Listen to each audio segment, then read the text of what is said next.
Pulsar. Pulsión. Pulsión de radio. Un programa donde la cultura late y el inconsciente nunca falta a la cita.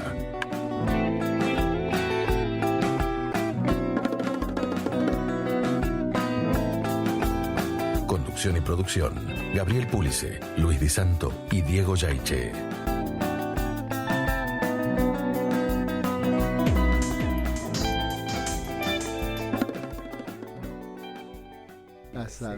Sí. Bueno, miren que estamos en el aire, ¿eh? Y bueno.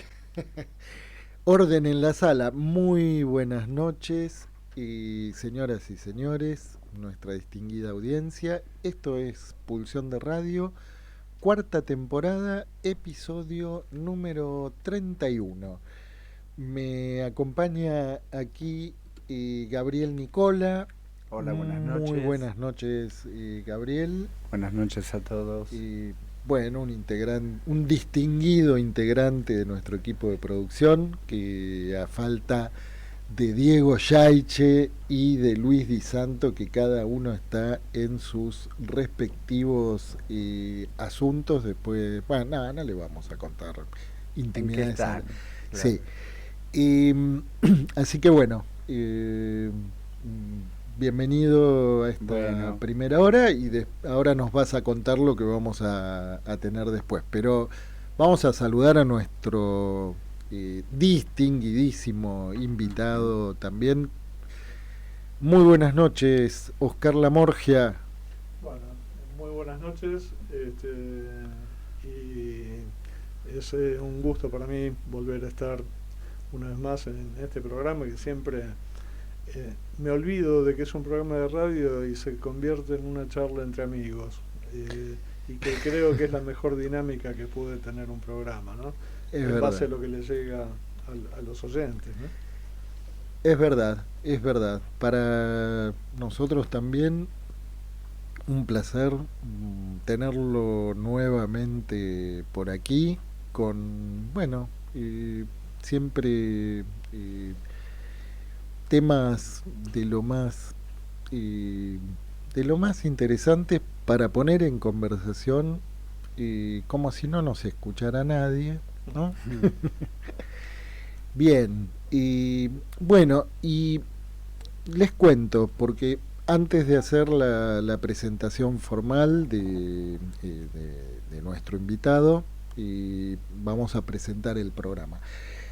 ¿Y qué vamos a tener hoy en la agenda cultural, Gabriel? En la agenda cultural hoy nos va a visitar Marcelo El Pelado Rodríguez, que es un actor de teatro independiente, entre otras cosas que ha incursionado, que está haciendo una obra que es de Leónidas Lamborghini, que se llama Perón en Caracas, que se presenta los viernes 20:30 en el complejo Ítaca, ahí en Humahuaca, al 4000 y algo, sí. Que bueno, ¿no? Para los colegas psicoanalistas, vamos a contarles que cuando Perón en Caracas, en su encuentro con Lacan en Caracas, claro, ¿no? Así que bien, después le vamos a preguntar entonces al Pelado Rodríguez, bien. Y vamos a tener también un paseo por la ciudad de Córdoba. Vamos a ir a visitar la librería de Rubén Goldberg, Rubén Libros, que como siempre nos trae sus recomendaciones de lectura de la serranía. Y vamos a tener además dos homenajes musicales. Qué bueno. ¿Sí? Porque ayer fue el cumpleaños de un personaje muy especial. Por lo menos aquí en Pulsión de Radio lo queremos mucho. Ya se van a enterar cuando escuchen el primer tema, ¿no? Y vamos a hacer un homenaje musical también a un grupo que es, yo diría, el preferido de nuestro invitado de hoy, que son los Bee Gees. ¿Te conocen los Bee Gees? Sí, claro. ¿Sí? Bien. Bueno, si les parece bien, vamos a escuchar un primer tema musical y a la vuelta estamos en nuestra hora de entrevistas. En Pulsión de Radio, ya se viene la hora de entrevistas. La hora de entrevistas. Bueno, estamos nuevamente en el aire y muy buenas noches de nuevo, Oscar Lamorgia. Y bueno, a modo de presentación, ¿cómo le gustaría que lo presente? Bueno, yo creo que lo que más me representa son los libros que tengo escritos, ¿no? Herejías del cuerpo. Herejías del cuerpo, actualizaciones en psicosomática. Sí. Después un libro que escribimos junto a Hugo Cardoso, Hechizos del tiempo. Hechizos del tiempo. La lógica del acto analítico. Sí. Y después un libro que vos, Gabriel, presentaste en México hace un par de años, que es Psicoanálisis, escritura de la falta en ser. Sí, señor. Bueno, después hay otros libros que por ahí tienen, para mí, menor peso específico en cuanto a lo que representan como investigación propia, ¿no? Pero esos tres son los que más me representan y creo que alcanza y sobra con decir sí, eso. Sí. Y bueno, el Herejías del cuerpo es así el título, ¿no? Sí, sí. Fue un libro que empezó su trayectoria premiado, ¿no? Sí, ganó un primer premio en el concurso de Letra Viva, que tuvo un referato internacional. Y sí, en realidad hay un juego de palabras, porque herejía en francés, heresí, es homofónico con RSI. Entonces, como en el recorrido del libro hay cuestiones inherentes a los tres registros y a distintos matices de las diferencias en el cuerpo imaginario, digamos, como esa envoltura que tiende a devolver la buena forma versus el cuerpo simbólico de la histeria versus lo que pasa con lo real de la pulpa gozante, ¿no? No voy a decir el organismo porque no estaría estrictamente bien. La pulpa gozante me parece, no sé si de dónde lo sacó, pero se me acaba de ocurrir. Se le acaba de ocurrir. Bueno, me pareció, porque no lo había escuchado ni siquiera No está en el libro tampoco, dicho tampoco así, está en el libro. ¿Ve que las entrevistas son un espacio de producción? Ciertamente. Siempre se lo digo. Bueno, y bien, la pulpa gozante. Muy bien, como el caracú. Claro. Como el caracú, pero el caracú lo solemos conocer cuando ya no está gozante, está para ser gozado. Exactamente. Bueno, y a ver, porque de esto que decías, y como para puntualizar como parte del currículum, si se quiere también, podemos agregar que le gustan las herejías. Sí. Y les gustan los juegos de palabras también a usted. Sí. En realidad la herejía como aquello que vulnera el dogma, digamos, ¿no? Que por lo menos lo pone en cuestión. Sí, sí. ¿No? A mí me gustaba mucho una expresión tuya cuando presentaste Escritura de la falta en ser, que fue digamos una especie de juicio de atribución sobre mí.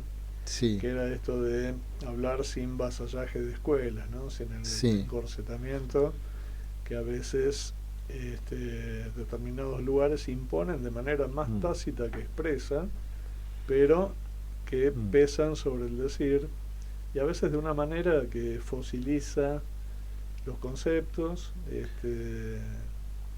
los coagula, Sí, sí. bueno.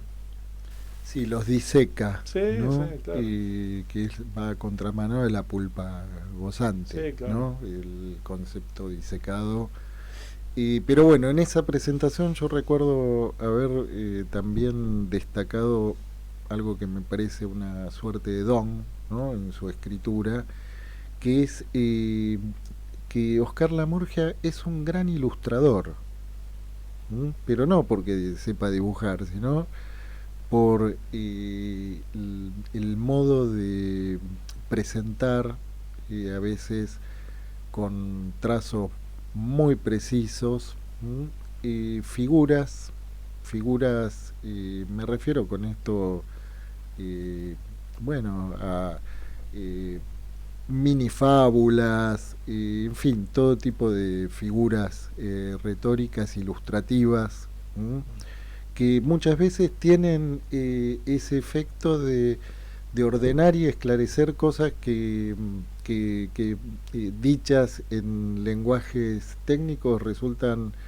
más difíciles de poder captar, ¿no? Y a veces con una ilustración uno puede visualizar algo y captar algo en una profundidad que es difícil de otra manera, ¿no? Sí, Que ese es un don. lo que pasa es que Sí.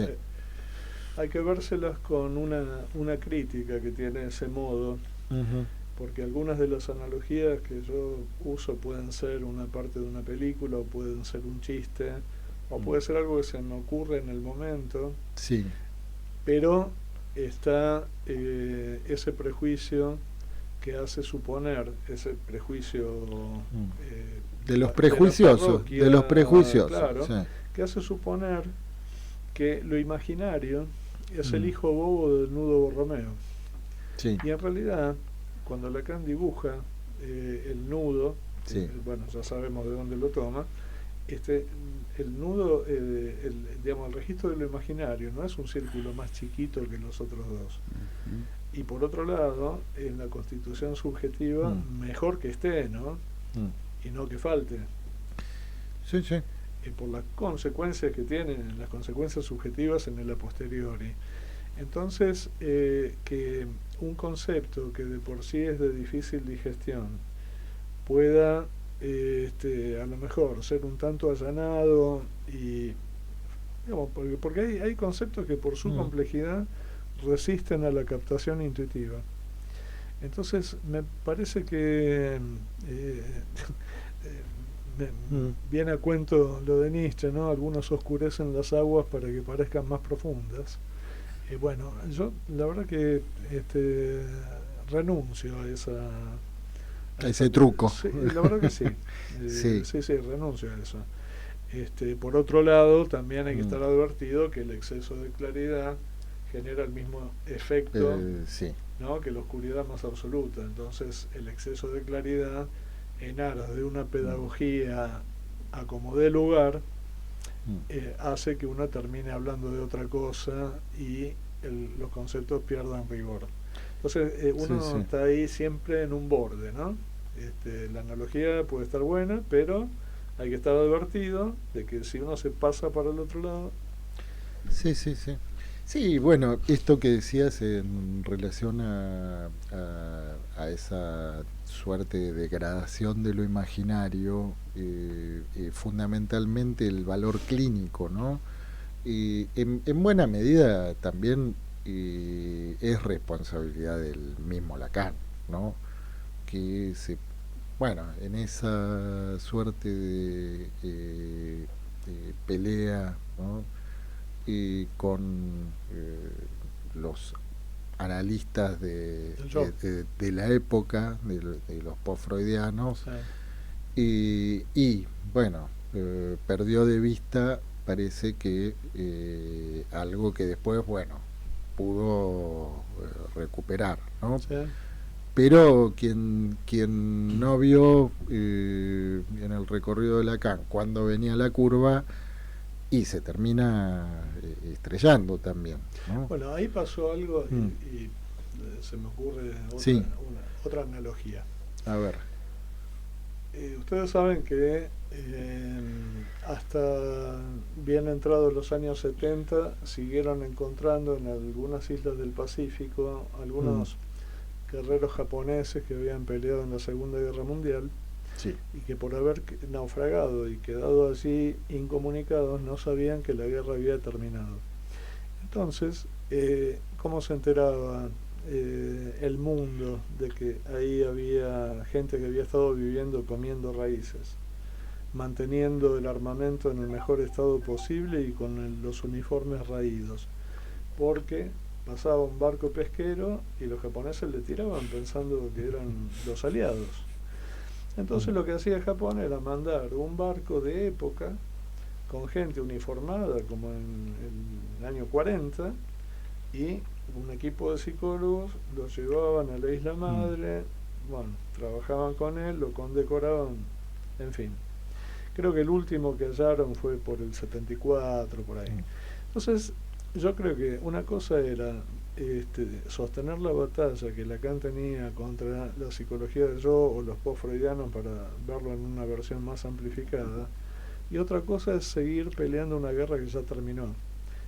Vale decir, ahí donde ya no hace falta hacer ese Claro. hincapié, ¿no? Sí, sí. Ya está, ya es suficiente, ya está. Bien, bueno, dicho esto, ¿no? Podemos ir al tema anunciado para el programa de hoy, ¿no? Matrices de la interpretación. Matrices dicho a la ligera, ¿no? Porque en realidad hemos tenido dificultades con ese modo tan particular de escritura que usted ha propuesto, Lamorgia. ¿Por qué lo dice? Porque nos encontramos con que ese modo de escritura, recién hablando, hoy hablando más temprano, ¿no?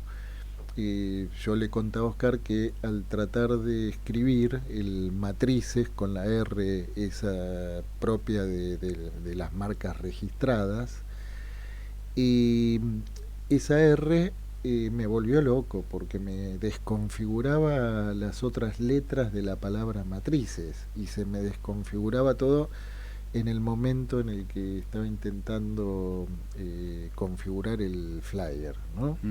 Bueno, al final, después de luchar con eso, ininterpretable porque uno no sabe qué es lo que le pasa, ¿no?, a esa R que provoca ese efecto en las letras de al lado, ¿no? Ni puta idea de qué le pasa, qué algoritmo loco o qué cosa, ¿no? O qué clase de bicho es lo que hace, ¿sí? Pero algo había que hacer con eso, ¿no? Para que quede bien. Bueno, al final lo logré, pero hoy hablándolo con Oscar, me decías que vos trataste de escribir. A ver, contalo vos. Era Sí. más simple lo mío. Yo quería jugar con matrices de la interpretación y matices de la interpretación. Entonces, para esto era menester ubicar la R entre paréntesis. Yo le ponía paréntesis y automáticamente los paréntesis se convertían en un circulito que atrapaban la letra R y la hacían más chiquita. Bueno, Gabriel se topó con eso, pero no era un efecto deseado por mí. Yo quería ponerla entre paréntesis y listo, nada más. Bueno, él se topa con eso y redobla la dificultad, ¿no? Sí, y de pronto ahí yo le decía recién a Oscar que me parecía que era algo para tomarlo en relación al tema, ¿no?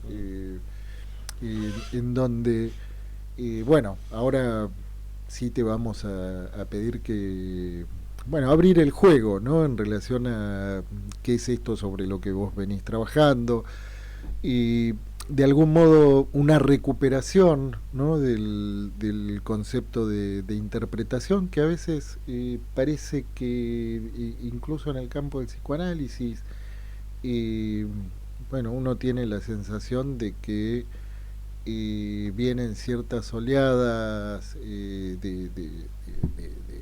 no sé cómo llamarle, que a veces parece que conceptos como el de interpretación quedaran un poco de costado y entonces, bueno, pero hay este episodio de la R en circulada, ¿no?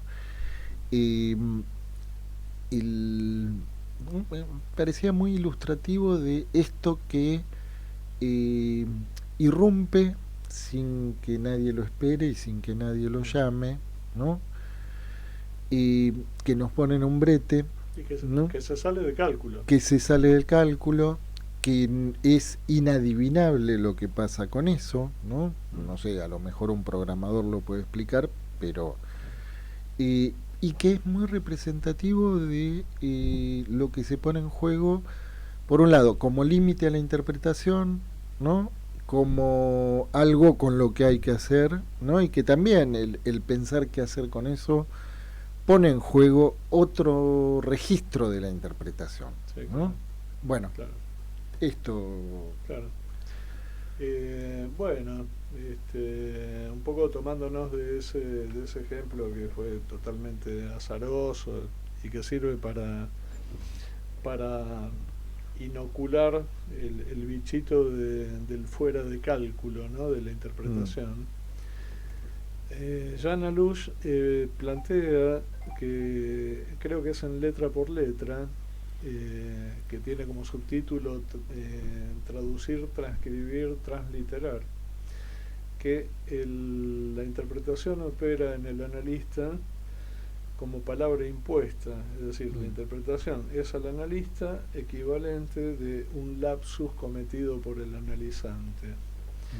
Entonces, que sea palabra impuesta implica que en el momento de ser preferida, el analista no puede dar cuenta de por qué, ni frente a sí mismo, ni por qué. Eso lo verá retroactivamente. Deliberadamente no estoy diciendo a precup porque estaría mal decirlo, después vamos a agregar algo sobre esto. Retroactivamente, en un intento de formalización, es una cuestión de responsabilidad ética del analista, de ver, bueno, por qué apareció esto, y bueno, ver qué efectos produjo y demás. Decía que retroactivamente y no por aprecup, porque aprecup se diferencia de la retroacción en que la retroacción es cronología invertida, simplemente eso. En cambio aprecup es un golpe a destiempo, es algo que se sale de cálculo y que verbigracia, una interpretación eficaz, logra extraer algo que venía no siendo dicho, ¿no? Y ahí donde uno, en la construcción, en el sentido del texto del 37 de Freud, puede y debe haber cierto cálculo en el sentido de una ortopedia significante que permita ponerle marco a un conjunto de datos desmechados, como la bondiola desmechada. Como la bondiola del bar al que claro, solemos ir en la previa. ¿Sí? Bueno, a esos datos desmechados la construcción le pone marco y tiene un efecto de reordenamiento. La interpretación, por el contrario, suele ser más breve, suele ser enigmática, suele situarse, como dice Lacan en el seminario 17, entre la cita y el enigma, ¿no? La cita que tiene que ver con la puntuación, la escansión, y el enigma con el modo enunciativo y el efecto de la voz como una de las caras del objeto A, ¿no? Ahora, En relación a lo que vos decías, Gabriel, de que por momentos y a veces por moda, la interpretación parece ser o estar caída en desgracia. Yo creo que eso pasa cuando necesariamente se piensa en la obra de Lacan al modo de, digamos, al modo no, encabalgada en algo, en una modalidad progresiva, superadora, ¿no? El último Lacan, el ultimísimo Lacan, el ultimísimísimo Lacan. Entonces, eso ha dado lugar a desvíos que han achicado de una manera muy flagrante la duración de las sesiones, y por otro lado han reducido la interpretación a onomatopeyas, a sonidos guturales y algún gesto corporal, ¿no? Como si hubiera una posibilidad de salteo del trabajo por la lógica del significante y estuviéramos directamente tocando lo real. Eso genera una manera, yo diría, conductista posmoderna, ¿no? Una especie de retorno a un conductismo posmoderno, ¿no? Sería... Sí, en donde pero sería... eso hace Massa, claro. perdón, digo, pero sí. eso también, esas lecturas han hecho y hacen Massa, digo, sí. son bien populosas y convocantes a un montón de gente que se acerca o está en formación. Sí. Bueno, pero eso es solidario con otra cosa. Una cosa es decir que el gran otro no consiste, otra cosa es decir que no existe. Si uno dice que el gran otro no existe y Lacan dice el inconsciente es el discurso del otro, si el otro no existe, el inconsciente tampoco, y por lo tanto Freud sale sobrando. Sí. Ahí habría un ejercicio forclusivo de la obra de Freud. Y una cosa es que el inconsciente freudiano no sea el inconsciente lacaniano, que esto es así y daría para conversarlo largamente. Otra cosa muy distinta es que Freud sea alguien salteable. Sería como decir que porque está Heisenberg, Newton es salteable. A nadie se le ocurriría plantear una cosa así. Sí, y parece que ahí, bueno, vos situás distintos niveles, ¿no?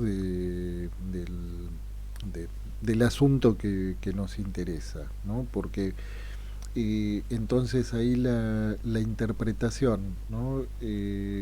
Vaciada de contenido, efectivamente es homologable a la campanita de Pavlov, claro, ¿no? Claro. Y donde, bueno, de pronto queda abolido el registro simbólico. Sí, claro. ¿No? Entonces antes hablábamos de la abolición supuesta, ¿no?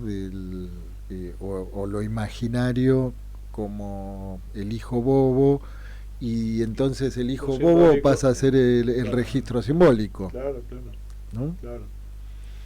Y aparte sin advertir que si lo pensamos así, como que la posta está en la clínica orientada por lo real y las intervenciones en lo real y la clínica de lo real, si eso es superador, la idea de superación nos devuelve a lo imaginario. Está bien. Porque es desde ahí de donde se puede pensar que es progrediente, cuanto que Lacan se levantó contra la idea de progreso a lo largo de toda su obra. ¿No? Sí. Y bueno, porque si les parece, vamos a escuchar un tema musical, ahora sí, en nuestro homenaje a Bee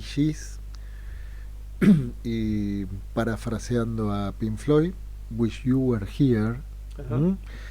Y antes escuchábamos a los Ratones Paranoicos. Para quienes no lo van a escuchar, pues van a escuchar después el programa asincrónicamente en homenaje a Diego Armando Maradona, que cumplió años ayer y que desde Pulsión de Radio le mandamos un fuerte abrazo donde quiera que esté. Vamos con los VGs. Allá vamos, a por ellos. Bueno, analista de barrio. Estamos en el aire, ¿eh? Soy Mataderos. Bien. Analistas de barrio. Y Sí. interpretación de barrio, interpretación en sus matices. Cuéntenos de los matices de la Bueno, interpretación. Acá, Porque, perdón, haciendo Sí. una aclaración, ¿no? Sí. Y ahí el título, ¿no? Esto que vos decías, ese juego de palabras, ¿no? Que es un juego entre dos lineamientos muy distintos, ¿no? Porque las matrices son esa suerte de maquinarias de repetición, ¿no? Sí, Los matices son otra cosa. sí.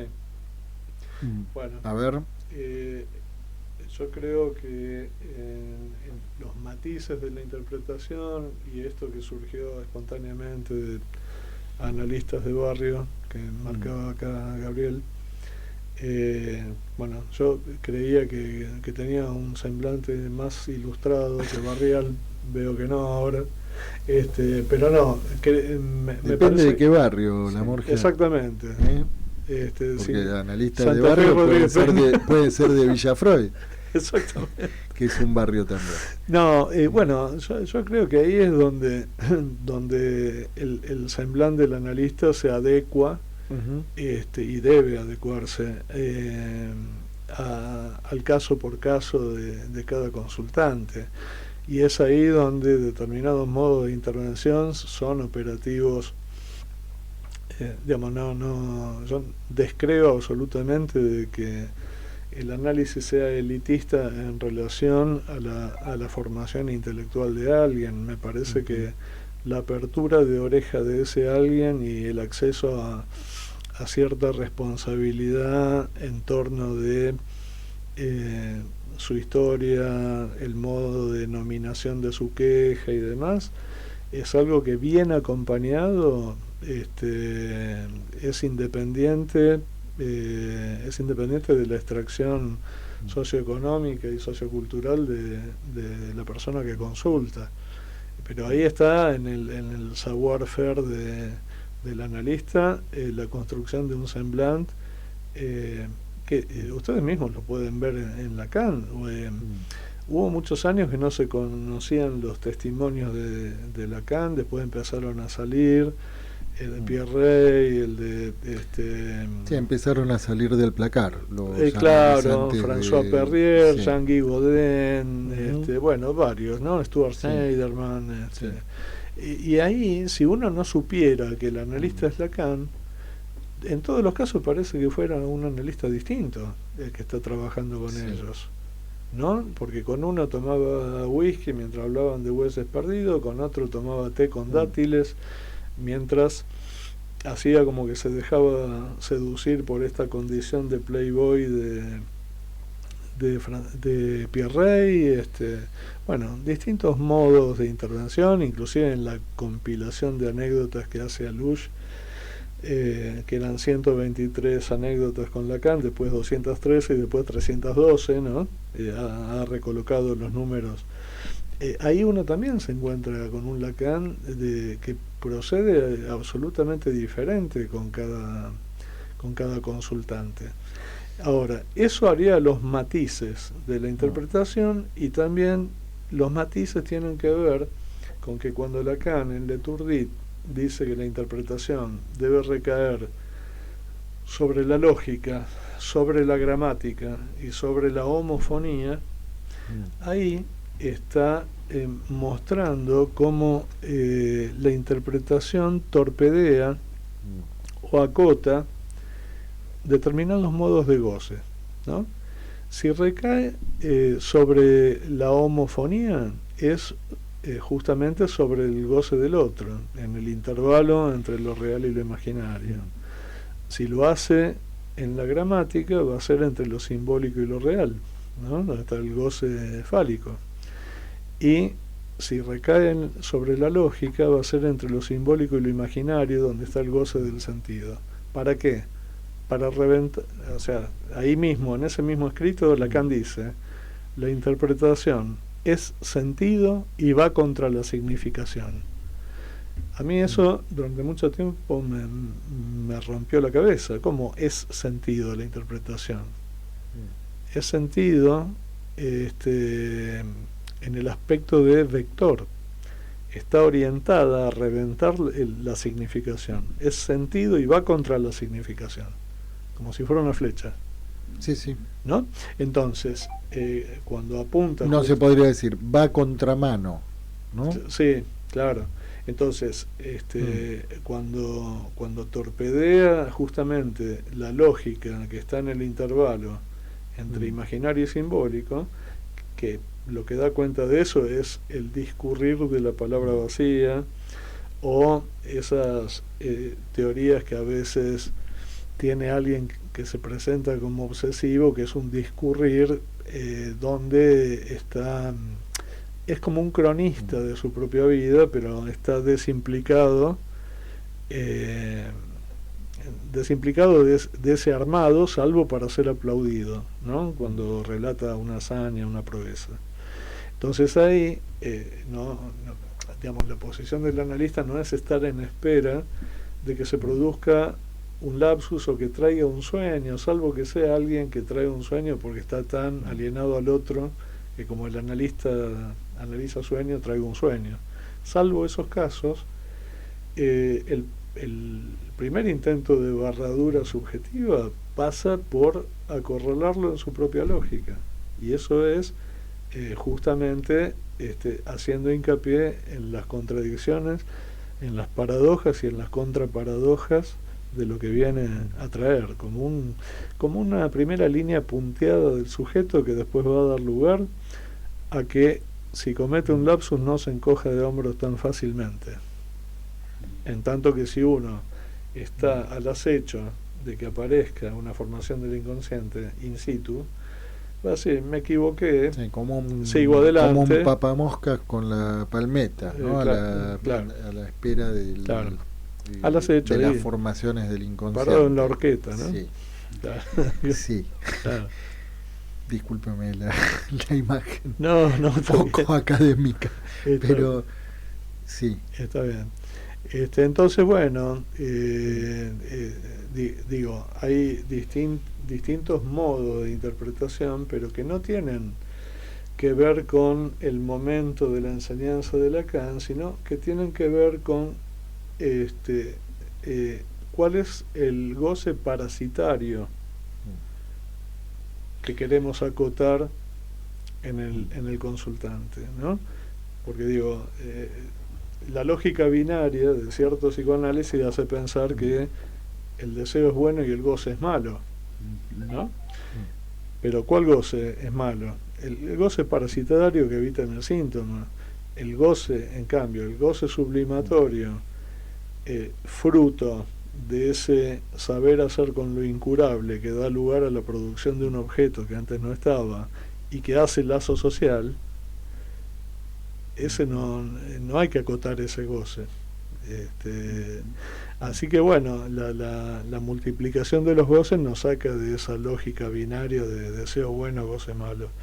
Entonces son distintos modos de acotamiento de acuerdo a cuál es el goce predominante en el que el consultante está entrampado. Sí, y a ver, porque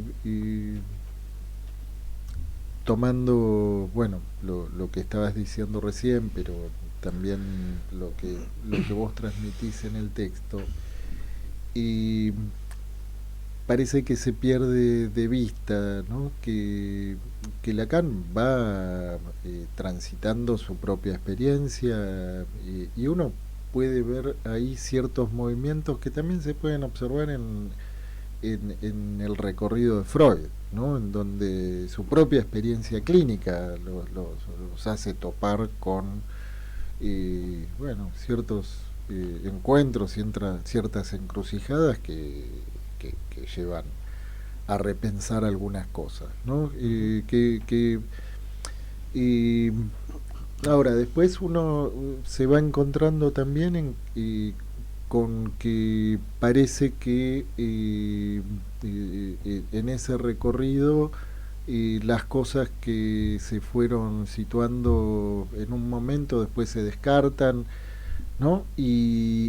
Una de los conceptos que parece que por momentos, ¿no? Cuando se habla del acotamiento del goce y el goce en el centro de la escena, ¿no? Como si todo el tiempo tanto el sujeto, el parletre, como queramos llamarlo, ¿no? El analizante, como el analista están como si estuvieran todo el tiempo con la pulpa gozante en el centro de la escena, ¿no? Oh, claro. Y en realidad, y entonces ahí parece que el concepto de interpretación, bueno, va queda en desuso, ¿no? Si se trata de acotar el goce, bueno, ¿con qué se acota el goce, ¿no? Donde, ¿sí? Perdiéndose de vista y los distintos momentos de un análisis, los distintos las distintas posiciones por las que va transitando el analista, ¿no? Entonces, en relación a esos movimientos, lo que te quería preguntar es, ahí también se pone en juego algo de lo relativo a los distintos registros de la interpretación, y de acuerdo a esos distintos momentos que se van transitando, la diferencia en el posicionamiento del analista en esos distintos momentos, con el mismo sujeto, ¿no? Con el mismo caso, con el mismo analizante, ¿no? Claro, claro. Bueno, uno no es el mismo analista desde que empieza hasta que termina. No, es de esperar que ¿no? Es de esperar que no. Bien. Porque, claro, es de esperar que no, porque salvo que el horizonte de la cura sea la identificación con el analista, ¿no? Como Bien. es en el otro psicoanálisis. Pero hoy hablábamos en el bar antes de empezar el programa acerca de la conectividad entre interpretación y transferencia, y bueno, uno podría decir la transferencia imaginaria en los comienzos, aquella que se dirime en términos de amor, idealización, ¿no? Y el cuarto de giro que hace falta para que el yo del analista pegue un viraje hacia el gran otro y el yo del analizante hacia el sujeto dividido, lo que da lugar justamente al sujeto supuesto del saber y por lo tanto a la transferencia simbólica, que es amor, sigue siendo amor, pero que se dirige al saber, que no es un saber referencial como al inicio, el de los libros, sino que es el saber textual, que es el saber inconsciente respecto del cual el analista es un egregio lector, es alguien que sabe leer de otro modo, pero que no porta el saber dentro de sí. En un análisis avanzado, ya ahí hay una cuestión más ligada a la cara real de la transferencia, donde aparecen silencios prolongados en el analizante que ya no son silencios resistenciales, silencios perlaborativos, silencios depresivos, sino que son esos silencios acompañados por el silencio del analista, donde paradójicamente ese acompañamiento implica pasarle resaltador amarillo a la soledad radical por la que estamos atravesados y que intentamos renegar de ella a través de recursos tales como la religión o el amor, por ejemplo. Hay más, pero esos dos alcanzan. Sí, soledad radical, soledad socialista, soledad peronista, soledad radical con peluca, ¿no? La soledad esa profunda, ¿no? Sí, sí, claro. Sin representación. Exactamente. ¿No? Sí. Sí. ¿Y ahí? Ya, pero eso porque... ¿Qué hacemos? Digo, pero también Sí. se me representó el Marat o algunos cuadros que que en todo caso se puede visualizar la potencia de eso o vacío, hablando de esa cuestión más radical de, y en todo caso, no sé, con muchas comillas, para usar esta palabra, de mayor libertad de ese sujeto. Bueno, claro. Bueno, hoy estábamos hablando, ¿no?, de nuestra entrevistada de hace algunos programas de Florentina Gamarra, sí, que justamente, ¿no?, la referencia a Lacan, lector de Oriente, está ligada justamente a esa investigación de Lacan respecto de cómo representar el vacío, pero ese vacío que también está hecho de pulpa viviente. Uh-huh.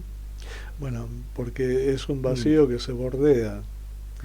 Y una cosa es un vacío, digamos así, también voy a decir, deshilachado. Sí, ya hablamos de la...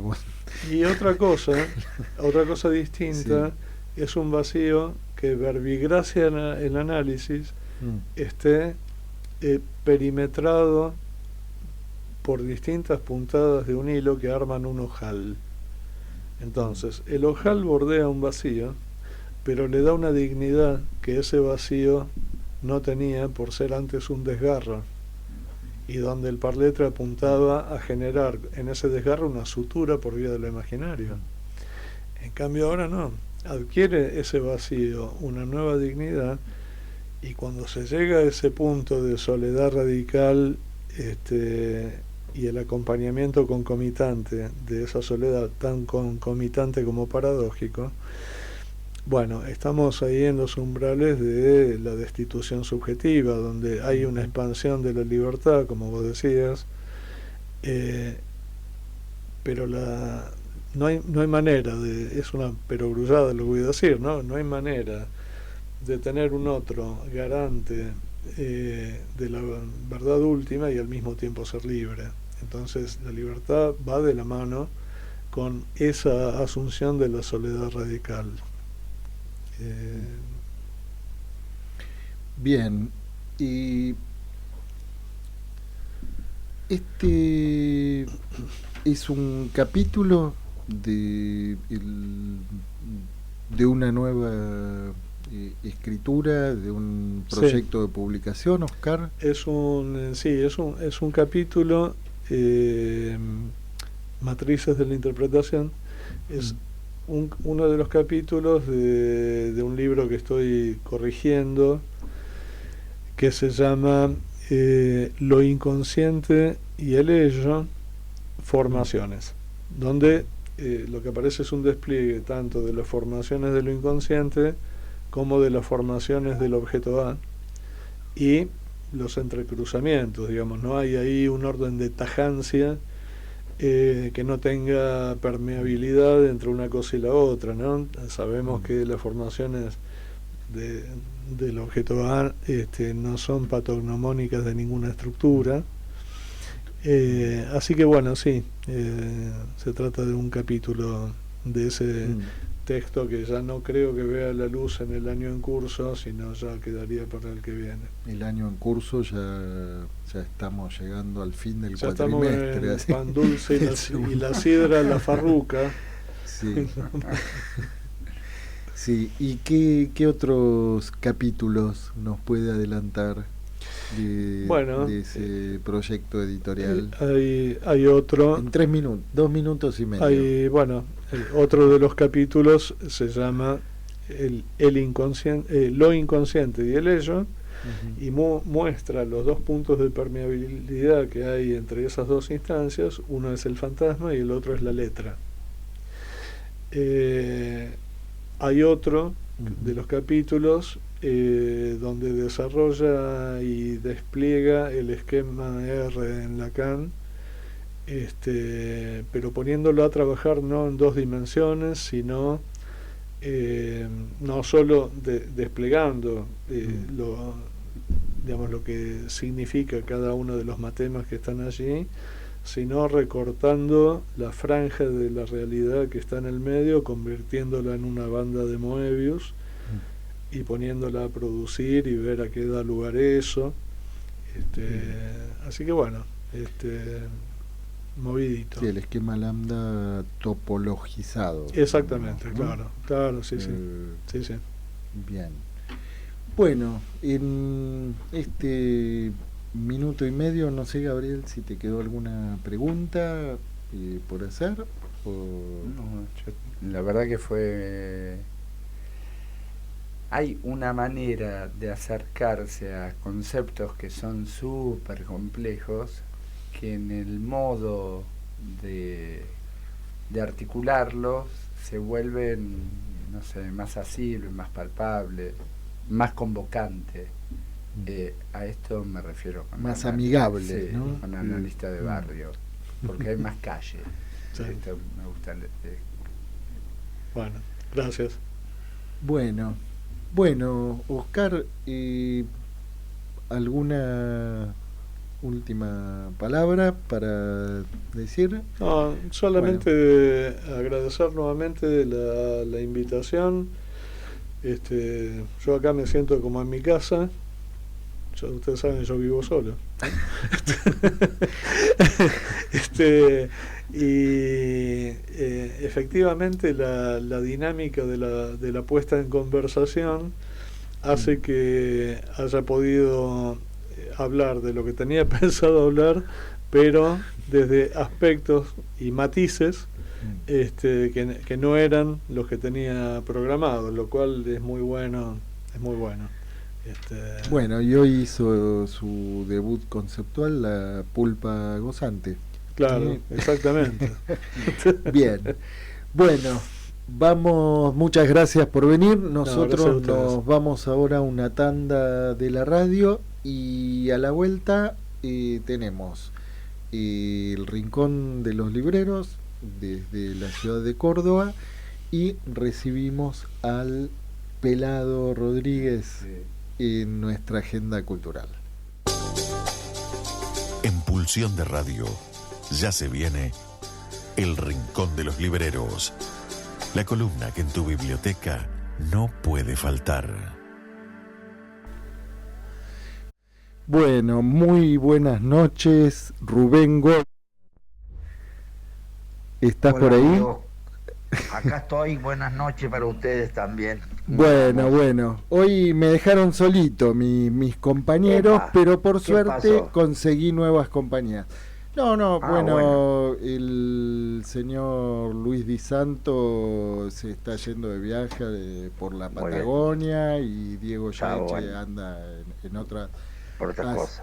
Bueno, así que hoy estoy acompañado por Gabriel Nicola, que es nuestro columnista de la agenda cultural, y estamos con nuestro invitado también, un actor pelado, pelado, así que estamos con el Corcho Golver y el Pelado Rodríguez. Bueno, salud desde Buenos Aires a la docta. Buenas noches está bien entonces, está muy bien. Bueno, ¿y qué tenemos para hoy, Rubén? Te digo la verdad, un día raro, extraño, porque la verdad, si puedo decir esta mañana que tenía que salir esta mañana a hablar con ustedes, no tenía ni idea de qué podía hablar, ¿no? Bien. Y después se dio las coincidencias a la tarde, ahí en la librería, viendo algunas cosas, material que había llegado, y me sorprendió ahí ver justo sobre una mesa, en una de las mesas de literatura e historia argentina, 2 libros nuevos de María Seoane. Ajá. ¿No? Bien. 2 libros nuevos. Uno que se llama Nosotros, sí, que es una recopilación de textos de ella, y otro que se llama Amar la Patria, que también es una recopilación de lo que escribió ella en la revista Cara y Caretas. Bien, ¿No? bien. Pero ¿Querés? la sorpresa Sí, mayúscula es cuando comienzo a ver los libros y a revisarlos en esa tarea cotidiana que hago mirando los libros, me encuentro con una persona que supe conocer y que tiene el día, en noviembre del 2008, este texto de la Seoane, de María, sí, es un libro que es un texto sobre una persona que yo conocí mucho en la década de los 70, ajá. que se llamó José Luis Mangieri. José Luis Luis Mangieri. Mangieri.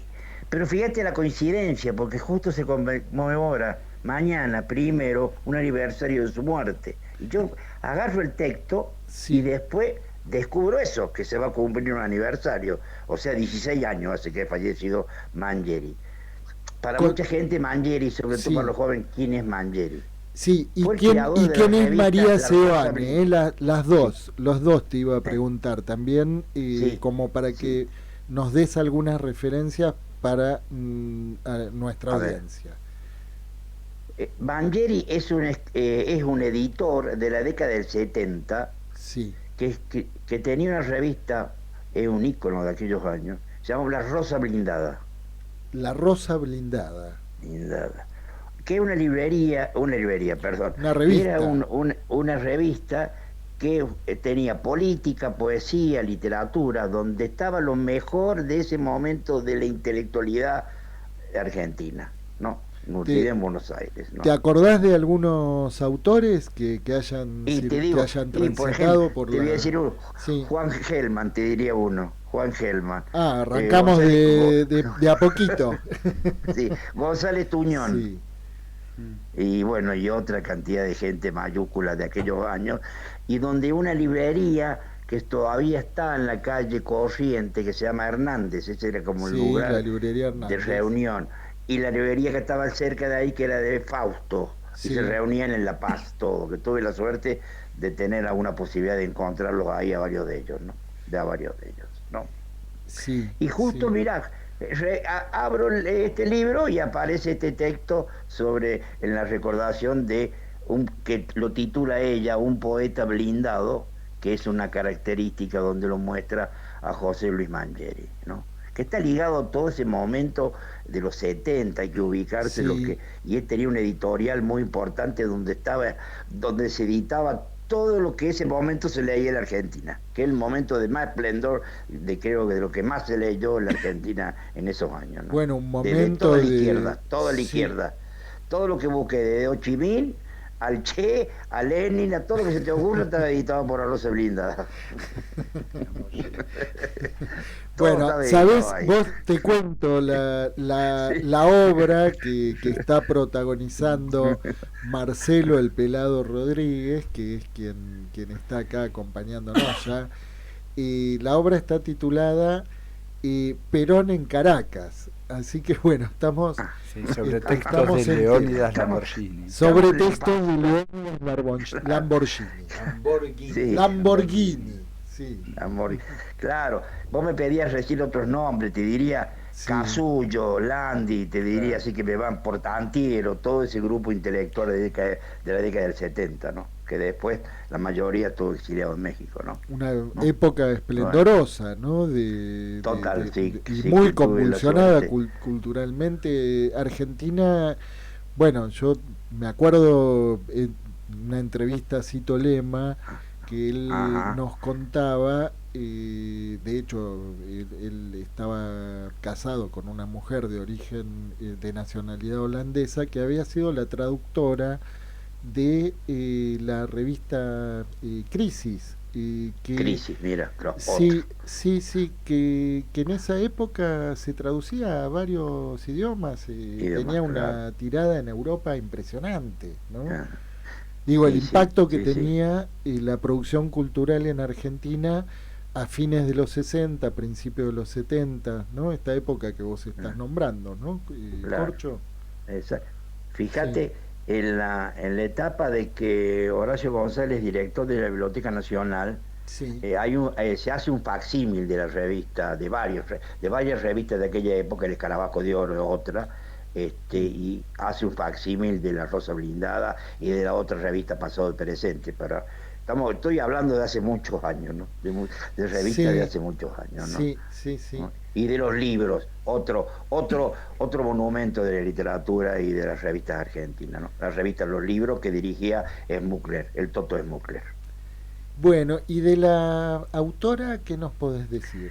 Y de la María Sebane, bueno, ha pasado Sí. por el periodismo y ha dirigido Radio Nacional, Radio ha tenido una militancia muy fuerte en todo lo cultural, los centros culturales, ¿no?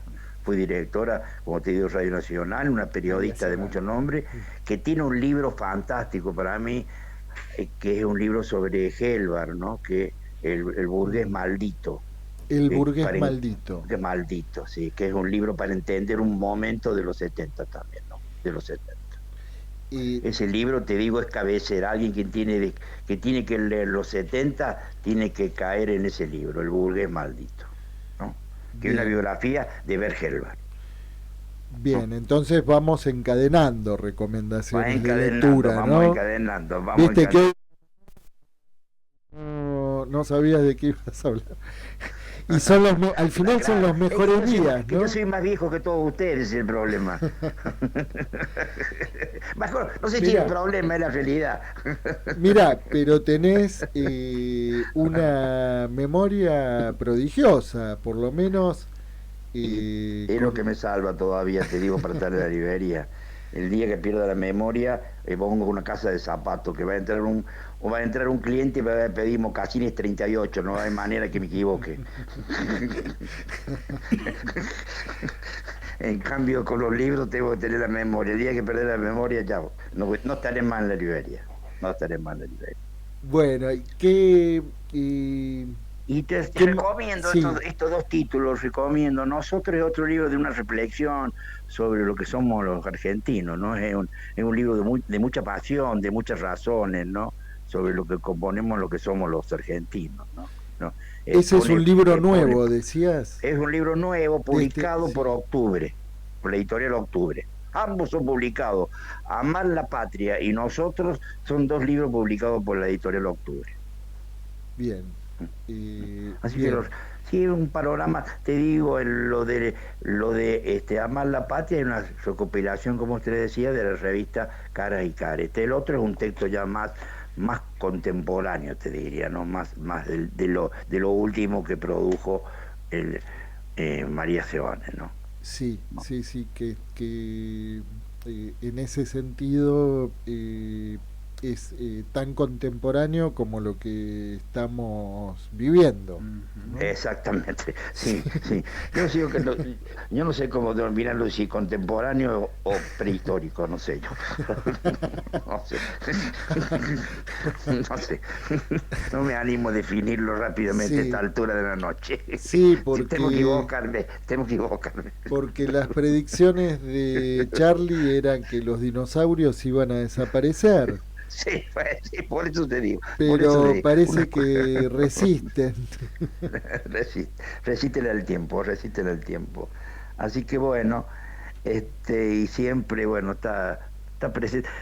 Fíjate vos que este libro Nosotros, esto voy a hacer humorada, que a lo mejor le sirve para tener una noche un poco más. ¿Llegaste a husmear algo del libro? ¿Qué dice de nosotros, María Sebane? De nosotros dice todo lo que se te... es un libro, dice que habla... Te diría, a ver, de lo que nos caracteriza para bien y para mal, de los fuegos que nos consumen, dice ella, ¿no? Y de las miserias que nos entrampan. Bien. Eso lo define ella, ¿no? Es una visión crítica de nuestra historia y de los mitos, ¿no? De nuestros orígenes, y no una mirada muy paciente también y comprensiva de los términos del siglo XX, ¿no? Y del siglo XXI, ¿no? Y por todo lo que se vivió y por todo lo que se vive, ¿no? Sí, y por eso hace una síntesis. Es un libro sobre la identidad. Bien, la identidad y Argentina. las miserias que nos entrampan. Claro, ¿no? ¿cómo somos? Sí, Dice ella, ¿cómo somos ante la ley, entre nosotros, con la moda, la cultura, la familia, los amigos, la política, los ídolos, la fe? Y entonces bueno, ella dice que nos debemos una reflexión sí, sobre todo esto, ¿no? Que nos dotó con la singularidad que tenemos, ¿no? Esa es la pretensión del texto de Soane, ¿no? Con sí, nosotros, con el libro Nosotros, ¿no? sí, que es un título fuerte, ¿no? Muy fuerte, muy Porque, fuerte, muy sí, fuertes. Sí, y eso, haciendo una humorada cordobesa, si vale la hora, un cuento, que no es un sí, cuento, sino que es un relato de esto cordobés, porque es real lo que les voy a contar, de un personaje cordobés que relata esta historia y la contó, que él tenía una relación con una mujer de muchísimo tiempo, ¿no? De muchísimo tiempo, que le mantenía esta relación con ella, ¿no? Y hay un momento en una noche, luego de pasado un tiempo y de esta relación, que era de una relación no continua, pero sí que tenía, ¿cómo te diría?, días y noches juntos, ¿no? Hay un momento, pero esto porque esto es real, esto no es un cuento cordobés, esto es real, ¿eh?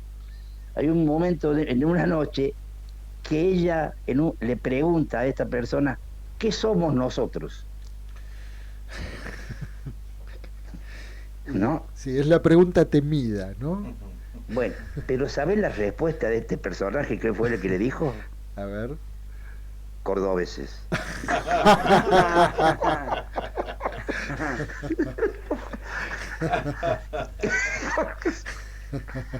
Bueno, era para una cuestión de un poquito de humor Bien, para los tiempos que bien. nos tocan. Bueno, y con esta humorada, Corcho, sabés que vos hablabas de nosotros y hablabas de ídolos, y vamos a hacer un homenaje a dos ídolos juntos, ¿eh?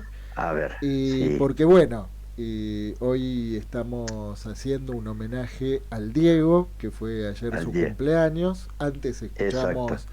a los Ratones Paranoicos, y Ajá. Mira, quisiera ver al Diego para siempre. Y ahora, y cuando vayamos a la pausa musical, vamos sí, a escuchar a un ídolo cordobés, ¿eh? a Al ver, aquí Potro, me lo pone. ¿sí?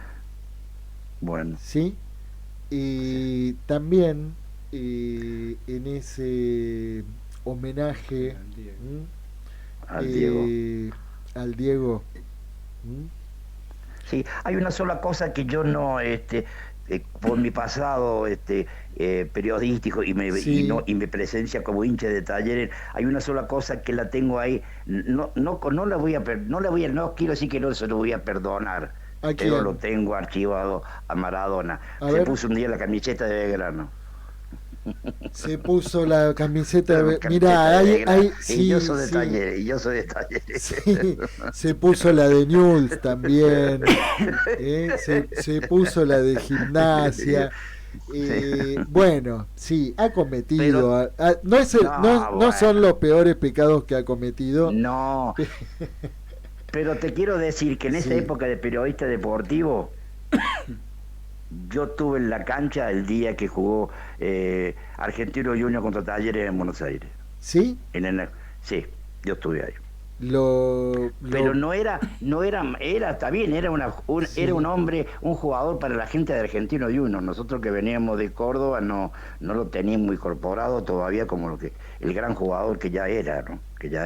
sí, O sea, va a jugar Maradona. Y sí hay una historia no muy confirmada también, pero esto no forma parte también un poco del mito, pero a lo mejor sea real.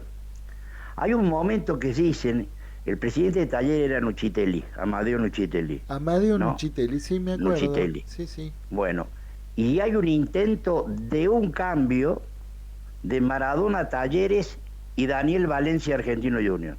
Ah, de hacer un trueque. Un trueque. Ah, Forma parte, ¿no? Sí, sí, sí. En ese momento, bueno, y Talleres no aceptó. Talleres no aceptó ese trueque. Se quedó Talleres con no Valencia. aceptó el Sí. trueque, fue No. como cuando en River y no le dieron el ok a Messi. Más o menos lo mismo, puede haber sido. Sí, se quedó con Valencia, bueno, Valencia terminó formando parte de la selección argentina mundial 78, ¿no? Claro, sí. Sí. Bueno, Un pero jugador entonces excepcional también. entonces está justificado que se haya puesto la camiseta de Belgrano, Corcho. No, para nada. Si lo provocan. No, pero es una humorada dentro de lo que estamos hablando un poco, no. Bueno. Es demasiado grande Maradona para hacerlo culpable de eso. Bueno, vamos a escuchar al Potro Rodrigo. Y bueno, Corcho, como siempre, de lujo. Y los días que menos cosas se te ocurren a la mañana, ya sabemos que son los mejores. Siempre, bueno, muchas gracias a ustedes, que tengan una buena noche y todos. Bueno, te mandamos un fuerte abrazo y si te quedás en línea, nos quedamos escuchando a Rodrigo y Maradó. Muy bien, señor. Sí, señores. Muchas Adiós. gracias. Chao. Bueno. En Pulsión de Radio, la agenda cultural late. Bueno, buenas noches, ¿qué tal? Volvemos y en la agenda cultural, como nos gusta decir que el teatro viene a la radio, hoy viene de la mano de un amigo del pelado Marcelo Rodríguez, un gran actor que está haciendo en este momento una obra de teatro, la vamos a llamar así. Así se dice.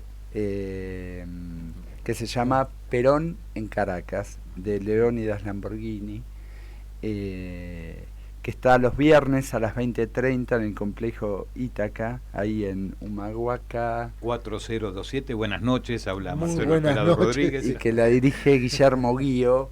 Y bueno, esta va a ser la excusa. Voy a ser honesto, no la vi todavía. Pero podría ser deshonesto y venir a verla. Pero claro que lo voy a hacer. Bueno, Perón viene a la radio. Perón viene a la radio. En Caracas, en un programa de psicoanalistas que los pasó no, está el encuentro que tiene Lacan en Caracas. Y viene a contarnos, hoy Perón viene a la radio a contarnos del encuentro con Lacan en Caracas. Bien. Sí, Perón es en el pobre, 56. estaba solito Perón Sí. ahí. Pero... Bueno, bien. de esto vamos a hablar. Y bueno, Perón en Caracas es, como lo conversábamos recién, es al año del golpe del 55. Exacto. Él está en Caracas después de los intentos de asesinato, de estar en Paraguay, y está reflexionando sobre la historia argentina y en lo que va a ser lo que va a dar lugar al libro Los Vendepatrias. Y es un momento muy íntimo, muy singular. Bueno, yo quisiera que nos cuentes un poco cómo... voy a esta anécdota nada más. Vaya. Es, y no es un chiste, es lo real que importa, es pelado, y es un pelado lindo de ojos claros celestes. Sí. Con lo cual hay que encarar ser Perón y cómo lo presenta, cómo se acerca o cómo crea o le da cuerpo a este personaje Perón, que un poco así también lo llama Lamborghini. Exacto. Lamborghini habla del personaje Perón entra por derecha, el personaje Perón hace tal cosa, el personaje Perón hace tal otra. Así describe al personaje Perón en toda la obra. Sí, entonces estamos hablando de un personaje. Exacto. Sí. Exacto. Perdón, sí, una pregunta,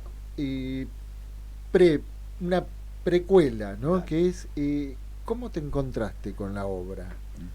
A ver, yo no me encontré con la obra. ¿O la obra te fue a buscar a vos? No, la obra la encontró Guillermo Guío, Sí. que a mi entender es uno de los grandes directores que tenemos hoy en día. Nos conocemos hace muchísimos años, muchos. Hicimos algún trabajo juntos. Tenemos una matriz similar, venimos de los mismos lugares, te estoy hablando de 76, 77, de esas épocas, y con formaciones similares, con profesores, maestros similares, y un recorrido, él por un lado, yo por otro, nos hemos cruzado trabajando, y de repente este año me llama y me dice, mira, quiero hacer esto. Entonces le dije la verdad, le digo, mira, soy petizo, pelado y de ojos claros, no tengo nada que ver con Perón. Ahora, si vos creés que yo lo puedo hacer, yo creo en vos. Y a partir de esa relación de confianza y de creer, de fe, empezamos a trabajar juntos. Tenemos de verdad códigos muy, muy cercanos y nos entendemos bien. Y esto yo digo que es un proyecto de Guillermo al cual yo me sumé con toda pasión y entrega. Sí, él te vio Perón. Él me vio Perón, pero además no es... en realidad yo cuando me llama le digo, mira, yo me animo a evocar, no a imitar, no a hacer de Perón. Evoquemos a Perón, pero además evocamos al Perón de Lamborghini. Y el Perón de Lamborghini en Perón... ¿Cómo es? Claro, en Perón en Caracas es un Perón que está solo. Te doy un ejemplo, en la primera versión estaba en calzoncillos, por ejemplo, en la versión que yo no hice, se hizo hace muchos años. Te salvaste de... No, podría hacerlo también, pero digo, es otra cosa, es un Perón en su intimidad, reflexionando, terminando de escribir el libro Los Vendepatria, reflexionando acerca de los errores. Pensá que viene de varios intentos de homicidio. De hecho nosotros, Guillermo sobre todo, y yo me sumo a esto, él cataloga como que el bombardeo del 16 de junio del 55 fue el día que quisieron matar a Perón. Cuando bombardeó la plaza, en realidad fue el día que quisieron matar a Perón. Mataron un montón de gente. Pero bueno, es encontrarse con este Perón que reflexiona y lo ves débil, lo ves alejado del personaje. Casualmente lo que nosotros buscamos fue, el Perón personaje lo conoce todo el mundo. Evoquemos al Perón hombre, al Perón ser humano, al cual... Sí, el Perón vulnerable. Vulnerable, al cual le han pasado todas estas cosas, y en ese instante que es lo que contamos en la obra, tratamos de mostrarlo. Bueno, ¿a cuántos años de la muerte de Evita? Y no eran muchos años, no eran mucho 4 años. Claro. 4 años. Sí. 4 años. 4 años. Claro. 3, 4 años. Fue en el 53, ¿no? No, antes, 53, me parece. 53, sí, fue en el 53, 54, 56, sí, 3 años. Sí. Es una figura presente. Vos dijiste bien que es una obra de teatro, porque la gente a veces se confunde porque dice, es un solo actor, es un unipersonal. Claro, es un pasquín. Es un unipersonal, dicen. Claro, y no es verdad, no es un unipersonal. Esto es una obra de teatro donde hay un intérprete en escena y un montón de intérpretes alrededor. Entre ellos Eva, por ejemplo, o Cook, que está también. Bueno, a quien él describe, bueno, pero digo, yo un poco en serio y un poco para que se entienda lo que quiero decir. Es una obra en la cual yo me siento más acompañado que en muchas obras con las cuales he estado con otros actores en escena. No digas La Tempestad. No digo La Tempestad, con quien estuve con él, mi rey, el rey. Pero no se trata de... se trata de cómo estoy rodeado de un mundo que generó Guillermo Guío, al cual yo me entregué, y entre ellos te puedo decir las luces de Tamara, que son extraordinarias, el mundo sonoro que habita en la cabeza de este personaje, en lo que dura la obra, que dura 58 minutos, 1 hora 5, depende, que lo creó Ronnie Kesselman. Es extraordinario. Hay como una anécdota, ¿no? En relación al mundo sonoro y a qué se escucha en ese lo que se remite ahí, claro. Sí. Pero eso es muy muy importante, no sé, a lo mejor no hace falta contarlo. No, es muy importante, sí, es muy importante el mundo sonoro como el mundo visual. Por ejemplo, hay un momento en donde se proyecta las imágenes documentales del bombardeo a la plaza del 55, del 16. O sea que hay un esfuerzo de producción importante. Sí, la obra, la producción la llevamos adelante con Guillermo Guillo y Adriana Yasky, que es nuestra productora, un encanto. Costó y cuesta llevarla adelante, pero lo seguimos haciendo por varias razones. Primero, porque el texto nos parece importante de contar hoy en día, en la realidad que estamos viviendo. Nos pareció importante hacerlo. Por lo menos a mí me parece importante, a Guillermo también.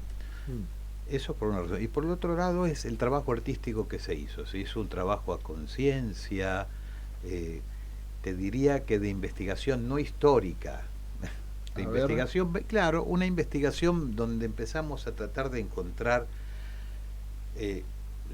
los por qué este hombre, que es Perón, de Lamborghini, dice cada texto y qué es lo que le está pasando y a partir de ahí que fluya la verdad, por lo menos la verdad escénica. Sí, no es la verdad histórica, claro, sino que es la verdad es interesante escénica. esto que situás, ¿no? Que la investigación no hizo eje en la investigación histórica, que tiene que ver más con la investigación de la profundidad del personaje. Claro, ¿no? con qué le pasa, qué acciones... a ver, tenemos una acción general que es terminar de corregir su libro Los Vendepatria, la próstata, sí, la prostatitis. La prostatitis. Claro, que forma parte de esto. Sí. El exilio. El exilio, el haber sido echado del país, el estar solo, el haber sido probablemente el hombre más importante hasta ese momento, al menos. Sí, más poderoso y más poderoso de Argentina, y en ese momento uno de los más poderosos de Occidente. Por también, eso, ¿no? una figura impresionante. De repente está solo en Caracas con unas valijas en un departamento muy modesto, en calzoncillos. Sí, no es en nuestra versión en calzoncillos, pero se diría ahora que todos te van a ir a ver. van a ver, no estoy en calzoncillos, no nada que ver, esto fue la versión anterior. Bien. Pero digo, es ese personaje vulnerable, ese hombre vulnerable que a pesar de todo se plantea los problemas, se plantea los errores, busca una salida, busca volver. Digo, van a pasar muchos años. 18, claro. 18 años van a pasar para que Perón termine volviendo. Pero bueno, eso es lo histórico. En el aquí y ahora es otro juego el que hacemos. Y la verdad que a mí me resultó muy interesante y me resulta muy interesante transitar lo que le sucede y lo que le pasa a este personaje en escena. Amén de él, las cosas de la apuesta, de lo bien... Yo me siento muy contenido por todos, desde el director hasta Soraya, que hizo la peluca, Iranda, que es la asistente... realmente tenemos un equipo. Y hay voces que intervienen, hay un montón de voces de amigos que están... Sí, que son extraordinarios. Podés nombrarlos si querés, los nombro yo. Si querés te nombro todo el staff. Pero... Sí, claro, por favor. Porque está Carlos Portalupi, Marcos Monte, Pasta Di Guardi, Víctor Hugo Morales, Osmar Núñez, María Fiorentino y Alejandra Darín, que son las voces en off, el vestuario extraordinario de Marcela Basso, la peluca de Soraya Secherelli, la dirección de Guillermo Guillo, el diseño sonoro y la música original, que son dos cosas distintas, Ronnie Kesselman, el diseño de luces, del cual yo te había dicho hace un rato, de Tamara, Josefina Turksin, la realización de videos de Ignacio Berguilla, que vos lo conocés, claro. Realización de textos proyectados de Julián Cabero, las redes, que son bastante importantes, hay que prestarle mucha atención a las Meiselman. ¿Quiénes son las Meiselman? Las chicas que hacen las redes, las Meiselman, que ya es una marca registrada. Después el asesoramiento artístico de Peonia Veloz, que ganó un premio hace poquito, es una mujer encantadora. La prensa y la producción ejecutiva de Adriana Yasky y la asistencia de dirección de Iranda Costa Tolosa, que la nombré hace unos instantes. Y la versión escénica y la dirección general de Guillermo Guío y este pelado que intenta hacer lo mejor Sí. que puede. Ahora, es impactante, es impresionante la cantidad de gente que labura, Sí. ¿no? En este unipersonal. ¿Y qué te dije? No es un unipersonal, ¿qué te dije? Que era una obra de teatro con un solo intérprete. Bien. Y no te dije que estaba más acompañado que cuando Sí, estoy acompañado. Sí. Y, ¿querés contarnos lo que tiene que ver con ese proceso de construcción, ¿no? de la obra? Porque vos decías, empezás con la sorpresa de que se te proponga interpretar a Perón, ¿no? La sorpresa ahí donde te resulta extraño, ¿no? ¿Te encontraste con Perón? ¿Te encontraste habitado por Perón? Es que yo, cuando un actor encarna, se llama eso, encarnar, prestarle el cuerpo. Yo trato de prestar el cuerpo y el alma a el personaje que propone el autor. Eso es lo que trato de hacer siempre. A veces sale, a veces no, pero siempre hay un proceso de trabajo serio, comprometido y de entrega y de confianza, un trabajo de fe.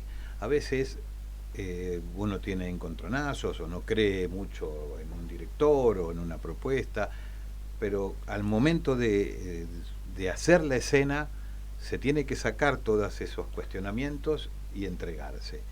Con Guillermo me fue muy fácil hacerlo, por lo que conté antes, que hace muchos años que nos conocemos y tenemos un entendimiento similar, no el mismo, no igual, sino que similar. Entonces, sí te puedo decir que encontré un Perón, no el Perón que seguramente quiere la gente o el Perón que la gente imagina, porque la idea es evocar una figura, no imitar ni copiar. Y si vienen a ver Perón en Caracas, van a encontrar una evocación muy respetuosa desde lo que es el trabajo, muy respetuosa. ¿Y vos en dónde creés que ubicás como el campo de resonancia o de evocación o de consonancia con la figura de Perón en lo que vos construís? No sé si... Con lo que yo construyo hay a ver, estamos viviendo un momento muy particular. Entonces, poner y entregar y encarnar a Perón con los textos que plantea Lamborghini, con algunos textos propios de Perón, no resulta difícil en la época que estamos viviendo. ¿Se entiende lo que estoy diciendo? Sí, bienvenidos sean. Es terrible porque es como una repetición constante de la historia. Yo te puedo decir que hay un texto que de hecho en una radio sale cada tanto, que es: se ha privado a los obreros de todos sus derechos, de todas sus organizaciones, de todos sus bienes conquistados en años de lucha. Se ha vuelto al trabajo de explotación, al trabajo esclavo. Si no se parece a las épocas que estamos viviendo, le pegan el palo. ¿Se entiende eso? Entonces, ¿cómo no transitar ese texto con honestidad? Por lo menos a mí me pasa. Yo lo puedo transitar con honestidad ese texto. Después está componer el personaje, tratar de no imitar, sino encontrar la cadencia con la que hablaba Perón, su picardía, pero eso, bueno, es un proceso que fue la elaboración del trabajo. Encontrar códigos, te doy un ejemplo, nosotros estuvimos 2 meses tratando de encontrar. Hay un momento que dice: me comeré este durazno, que es el durazno es una metáfora. Dice: no me pasará como al Juancito de la Escupideira cuando se comió una peira. Y decíamos: ¿de dónde es esto? ¿De dónde sacó esto? Lamborghini. Después de mucho buscar, de mucho preguntarle a gente: che, ¿vos tenés idea qué es esto de texto? Ni idea. Gente mucho mayor que uno para ver si lo evocaba. No me preguntes cómo, lo encontré. Y es una ranchera del Juan Moreira. Mirá. Y la letra es otra, pero él toma esa frase. Pero la letra es Juancito de Juan Moreira anoche comió una peira, pasale la escupideira que tiene una cagadeira, digámoslo así. Entonces, a partir de haber encontrado esa musiquita, que la incorporamos para jugar, empezamos a imaginar, ¿y por qué? Y claro, Perón nació en el 1897. En la provincia, había campo, tuvo lobos, y esta canción la cantaban los podestá cuando hacían el Juan Moreira. Mirá. Entonces imaginamos que probablemente cuando era muy niño se habría escapado y había mirado por la carpa escondido o había ido a verlo, sí, y le quedó la canción, que es una ranchera. Entonces, eso le da, por lo menos a ese instante, a mí como actor me ayuda a transitarlo con verosimilitud. Sí, sí, no encontrarte con el Perón niño. Claro, también, pero sí, eso sí. No significa que sea verdad. No, claro. Sí, pero es una vocación a algo muy íntimo, claro, que podría ser una... Es lo que inventamos. Sí. No es verdad, pero es lo que inventamos. Capaz que es verdad, pero... No lo sabemos. Lo que pasa es que pero es verosímil. Claro, pero lo que pasa es que la imaginación es verdadera. Uno cree que la imaginación no produce realidades, no produce verdades, y es un error. Entonces, imaginar honestamente, sinceramente, al actor lo ayuda a crear verdades escénicas, a ser verosímil. Pero esto es lo que yo creo, no sé, cada maestro tiene su librito. Bueno, pero a ver, eso después tiene esa prueba de fuego que es el encuentro con el espectador, ¿no? El espectador completa. Y sí, se podría decir que ahí el espectador es una parte indispensable del circuito, ¿no? Para que eso se encienda. Si no existe el teatro. Claro, no, así de simple. Claro, nosotros, de hecho, yo permiso, hacemos teatro independiente, no necesitamos del público, se lo digo así, podés decirlo vos también. Necesitamos, y en estos momentos que estamos viviendo, necesitamos mucho más del público, que vengan, que no les digo que vengan a ver Perón en Caracas, vayan a ver tu espectáculo, vayan a ver obras de teatro dentro del circuito del teatro independiente, porque son épocas muy difíciles para todos. Para todos, y para los espectadores también les hace falta, en el mejor de los sentidos, dicho. Y acá también, desde Pulsión de Radio, es un lugar de mucha... Sí, creo que es esa la palabra, o podría ser, de mucha militancia, en dar lugar, en acompañar, en promover, en propiciar que nuestro público vaya, que se acerque a las salas a las propuestas distintas de teatro independiente que hay, que por suerte, y que son una usina como interminable de producción y también de necesidad de encuentro, para tomar también lo que decías de cómo cobra valor estos textos dichos, traerlo a Lamborghini en este momento, en estos dichos.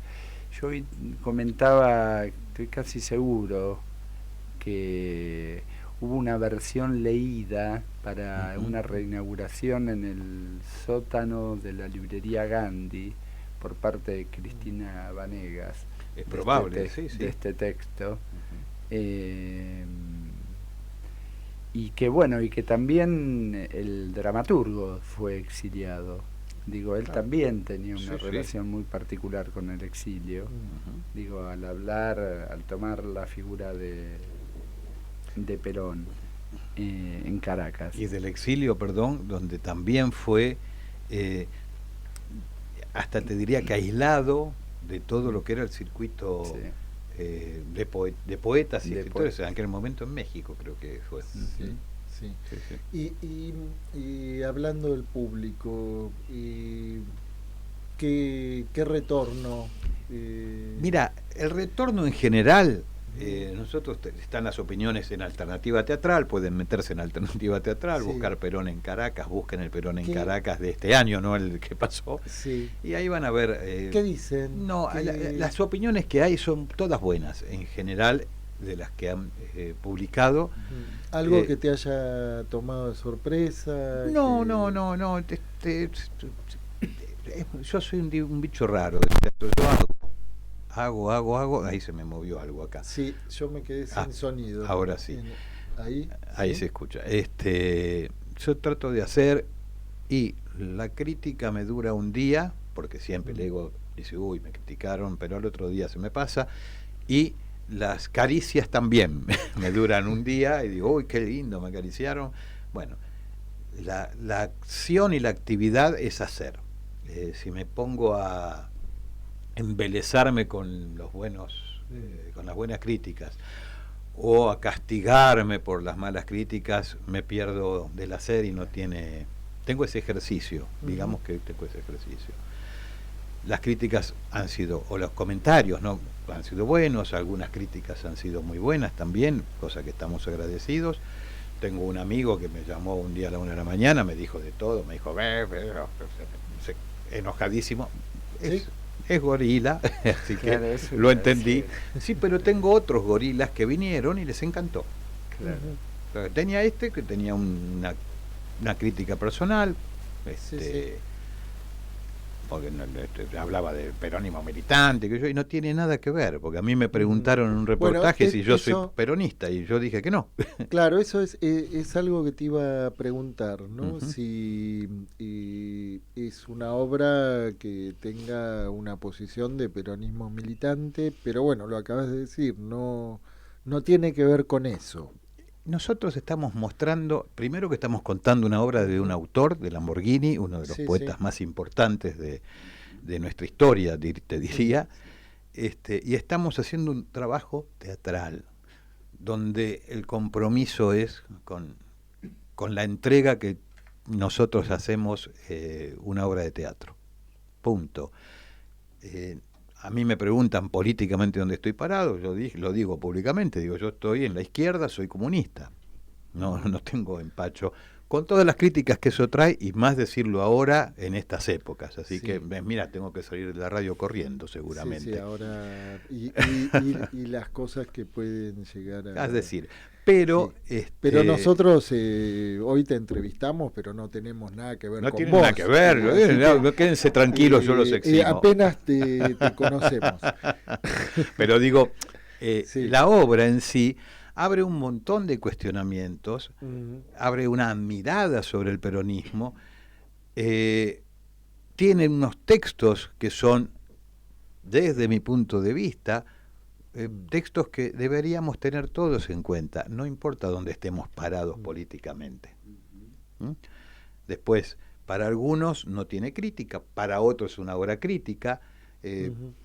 Nosotros hacemos lo mejor que podemos hacer, militamos desde el teatro.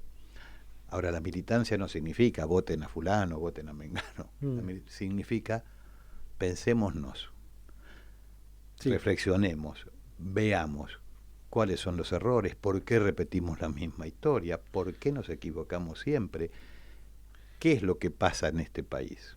Bueno, se entrama con lo que presentaba el Corcho recién, ¿no? Ese nosotros, ¿no? Puedo decirte, mira, les voy a decir algo autorreferencial, pero yo hace muchos años, es 2003, 2004, hacía un programa de radio que me había encantado hacer, que se llamaba Primera Persona del Plural, que es nosotros. Sí. Y en la mesa había un sindicalista peronista, un radical de derecha, un abogado. Esa era la mesa, porque éramos un PC conduciendo, que era yo. Entonces, la idea era tratar de encontrarnos en esas diferencias. En un nosotros. Para entender, Claro. para entender ese nosotros, que es lo que creíamos y creo, que nos va a permitir salir de este atolladero una vez que tengamos nuestra identidad real, en concreto, para poder proyectar hacia el futuro. Hay un texto de Perón en Caracas que vengan a verla. Sí, Lo que constituye el bien supremo de los pueblos es su irreductible identidad. Bueno, pero ahora dicho por Perón. Yo preferiría no hacerlo, que es la otra obra que estaba haciendo Bartleby. Yo estuve haciendo Bartleby, describiendo el escribiente, muy hermosa obra. No la hace, yo me convocaron. Claro, esa bueno, obra. Terminamos ahora por ahí, volvemos el año que viene a hacer Bartleby y claro. preferiría no hacerlo. Claro. Pero, a ver, ¿qué sé? Y lo que constituye el bien supremo de los pueblos es su irreductible identidad. Por eso somos colonia. Por eso nuestro Martín Fierro se ataja desde el comienzo cuando advierte: yo no soy cantor letrado. Bueno, más o menos. Buscar el tono. Gracias. Bueno, gracias a ustedes. Pero Bueno, sale mejor. Bien. Y vamos a volver a pasar la data, ¿no? La obra, para ir a verla. La obra es Perón en Caracas, está Sí. los viernes a las 20:30 en Ítaca, el complejo teatral Ítaca, que está en Humahuaca 4027, esto es Humahuaca y Medrano. Sí, justo a 20 metros. Sí. 27 metros exactos. 27 de la esquina. metros de la Exacto. esquina. Y pueden sacar sus entradas en el teatro o en Alternativa Teatral, buscando Perón en Caracas. Obviamente Perón en Caracas, no el anterior, porque ya bajó. Así que los esperamos los viernes a las ¿Hasta cuándo va a 20:30, estar? menos el 8 de noviembre, que no hacemos función. Después todos los viernes hasta el 13 de diciembre. Bien. Siguen. Hasta el 13 de diciembre. Bueno, o sea que hay varias semanas por delante para ir a verla. Y mañana, por ejemplo, se puede ir. Que vengan mañana, no se puede. Por Bueno, favor, vengan. vamos mañana. Los necesitamos. Y no son tantas funciones, las que quedan son 5, porque recuerden que hacemos una función por semana. Claro. Cuando uno dice muchas semanas se entusiasma, es una función son por semana. poquitas funciones. Son 5 funciones. Sí. Sí, pero bueno. Bien, bueno, y ya estamos muy cerca de nuestra hora de la Cenicienta, que se nos convierte el En programa calabaza. en calabaza. Así que, Por favor. Gabriel. Bueno, nada, yo agradecerle a Marcelo, con quien he tenido el gusto de compartir el escenario con gente que Mi rey. han estado acá. Yo hacía del Rey y en La Tempestad de Shakespeare, que la dirigió Alfredo Martín, que Bucossi hacía de Prósperos, que han estado acá y que han estado acá hablando de un mar de luto, en donde acá el caballero hacía de una Poncia que era para mí genial. 2 nominaciones a los premios ACE, así que muy contento también. Mar de Luto, un trabajo sesudo y hermosísimo. También estuvo y está en Mandinga. También ahí tenemos 6 nominaciones, Lo cual es los un ACE. prolífero actor, y vayan a verlo, van a ver un gran y un enorme trabajo. Así que bueno, eso. Yo les quiero agradecer, muchas gracias por el espacio y bueno, los espero. Bueno, muchas gracias por venir, Juan Domingo Rodríguez. Un placer, y bueno, nos vamos a estar viendo pronto en Ítaca. Y bueno, nosotros nos estamos despidiendo y hasta la semana próxima, que ya entramos en nuestro último mes de la 4ª temporada. Qué bárbaro. Así que bueno, nos volvemos a encontrar el próximo jueves a las 22 horas en Pulsión de Radio.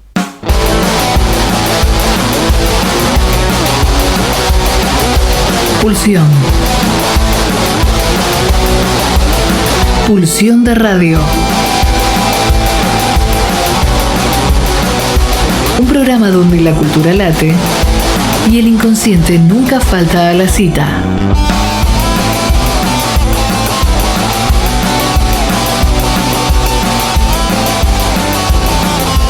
Nos volvemos a encontrar el próximo jueves de 22 a 24 aquí, en la RZ.